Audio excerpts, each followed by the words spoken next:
And then just understand the issue of economies of scale. Larger farms can negotiate better prices. So if you find that commercial farmers, even if they're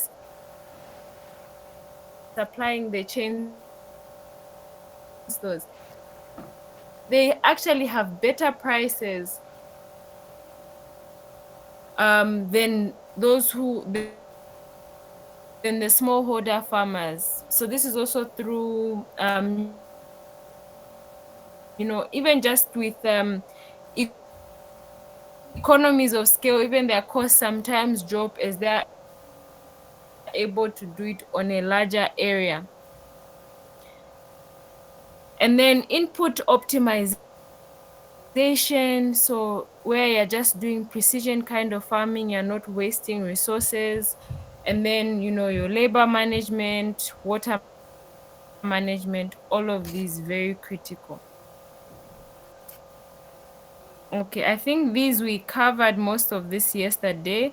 So let's begin with chain stores. So for example, stores, I can give it ones to break into would be,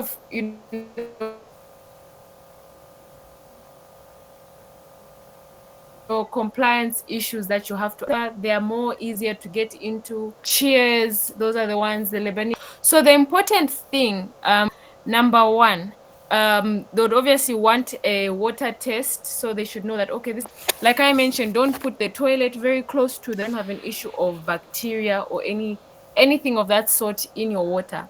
Then another thing would be register your business. Regardless of how small you think it is, just register. You can even start with your trading name. I know trading name, you can even do, even if you call it farms, if you just secure that trade name and then you still do your tax, that would be more of a sole proprietor.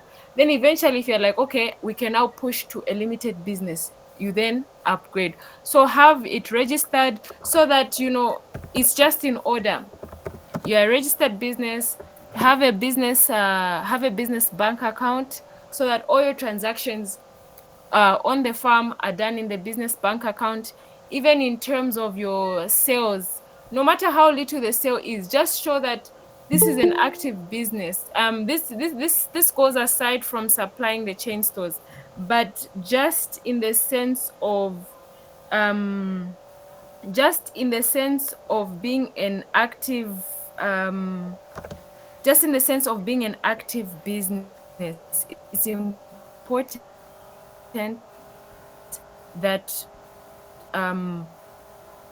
money is going, so that in your accounts, so that even as you are trying to look for funding, they'll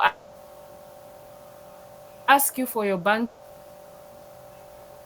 statements, but then you can't take out your personal bank statement. You have to ensure that you have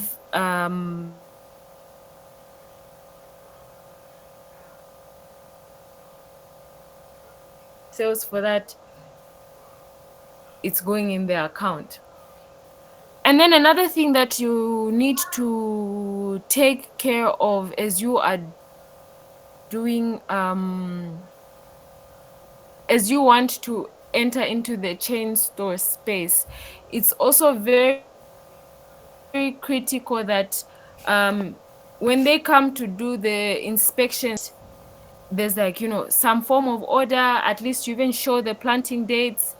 I'll show you the kind of things we made for our planting dates here, like lids for buckets. We put the field name for sure, to show, okay, you also have to take note of when you're trying to get into the chain store space is maybe they'll ask your field. Don't carry something that doesn't look too good. Carry the best out of your field. And then if they are satisfied, they've done the field inspections, they've seen, okay, if you're going to be packaging, where would you package from? You don't have to have a state of an art pack house for the start. You can even start with a simple structure where at least even the people who are working, you know that food cannot get contaminated where they are. So you take note of that. Food, at least food can't get contaminated, the space or the area is clean, you're able to do the farming activities properly and the packaging activities well when they do come for a farm visit to see what is going on your farm. So you ensure that they call you for the sample. You also do your price negotiations, see where they can meet you at. But the goodness with supplying these places, when the market price crash, yeah, sure that they'll still buy it at that price where at least both meet, and then just continue supplying at that same price. And then maybe if we've seen that your production has gone high, you're doing your costings, you can go back and renegotiate terms and say, okay, this is the challenge that we are having. We still want to supply you, but ABCD has gone up. How can we meet halfway? So those are some of the things that happen. So you just ensure you've met all the regulations, you're registered, you have all everything in order, the place that you want to package from, it's clean. So these are things that will then give you that stronger footing in terms of being able to produce for them. Then you sit and do a production plan with them. So your production plan, you plan your cycle, you plan the amounts that you can grow, how long, what kind of period you'll be able to grow for. Because the challenge that they find with a lot of Zambian farmers is that the consistency in supply is not very consistent. So you find that the farmer supplies around this period, then when they don't have, they disappear again for 3 months, then they come back. They also want people who are consistent. So you find that the larger players in the game that have everything going on are able to meet the demand for the chain stores. So preparing, depending on who the buyer is, you can also look at if another place will require Hi, you to Manda. use your Sorry, own packaging, you can go hi, to Manda. Sorry to interrupt you. I places think we are like not. plastic bags for packaging. Yes. Yeah, yeah. I Is the think we are line not. breaking a lot? Yeah, it is. It is breaking a lot, and we are not getting the best of today's session. So I think there's general concern in the chat there. If you can go through, you see that people are complaining of bad networking there. About, Yes.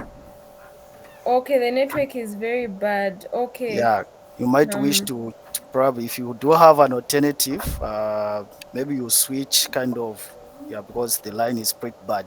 Thank you. okay, let me see how we can, but am I audible now? Yeah, right now you are, but It's you keep breaking on in between. breaking. Yeah, it's breaking in between. Yes. Okay, let's see how we can do this. Okay, thank you.